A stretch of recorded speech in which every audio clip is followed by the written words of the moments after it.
আপনারা যাই বলেন না কেন, সিদ্ধান্তটা আমি নিয়েছি।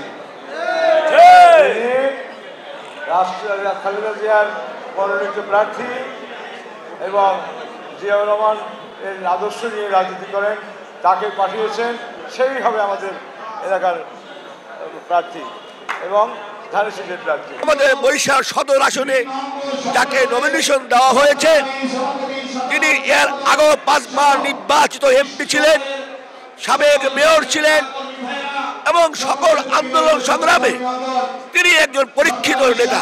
জনাব তারেক রহমানের নির্দেশে যার হাতে ধানের শীষ তুলে দেওয়া হয়েছে, সেই অ্যাডভোকেট মুজিবুর রহমানের কাছে আমরা সবাই আজকে একত্রিত হয়েছি।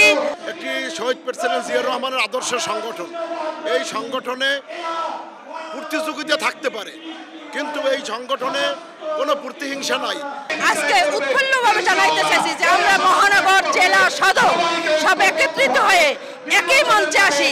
এটা দীর্ঘদিন পরে, এটা আমাদের অনেক আনন্দ লাগছে এবং ভালো। আমরা সবাই চাই ঐক্যভাবে ধানের শীষকে বিজয়ী করার জন্য। নমিনেশন দেওয়াতে আজকে যে উৎসবমূলক পরিবেশে মহানগর বিএনপি এবং জেলা বিএনপির আয়োজনে এই আজকের যে তাকে সম্বর্ধনা অনুষ্ঠান, এইটা সমস্ত বরিশালবাসীকে তথা বরিশাল বিভাগকে একত্রিত করার একটা সুন্দর বার্তা আমরা আজকে এখানে উপস্থাপনা করতে পেরেছি। আমরা ব্যক্তিরা যারা রাজনীতি করি, ব্যক্তির ভিতরে ভেদাভেদ থাকতে পারে।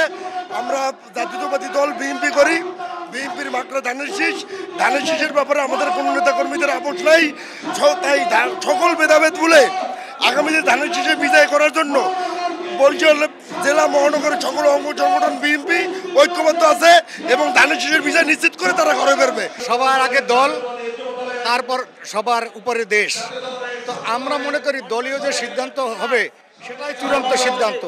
আমরা মনোনয়ন প্রত্যাশী ছিলাম, আমরা ছাত্রদল থেকে যুবদল থেকে বিএনপি করেছি। আমরা অবশ্যই দেশনায়ক জনাব তারেক রহমানের কাছে আমরা আমাদের প্রত্যাশার কথা জানিয়েছি। তিনি যে সিদ্ধান্ত দেবেন সেটাই চূড়ান্ত সিদ্ধান্ত। আপনাদের কাছে আমি অনুরোধ জানাচ্ছি যে আমরা যাকেই নমিনেশন দেব আপনারা সেটা মেনে নেবেন, তার পক্ষে কাজ করাবেন। সে প্রার্থী নয়, প্রার্থী হলো ধানের শীষের প্রার্থী। মোহাম্মদ আহসানের তথ্যচিত্রে ডেস্ক রিপোর্ট ইশরিতা জান্নাত, চ্যানেল 365।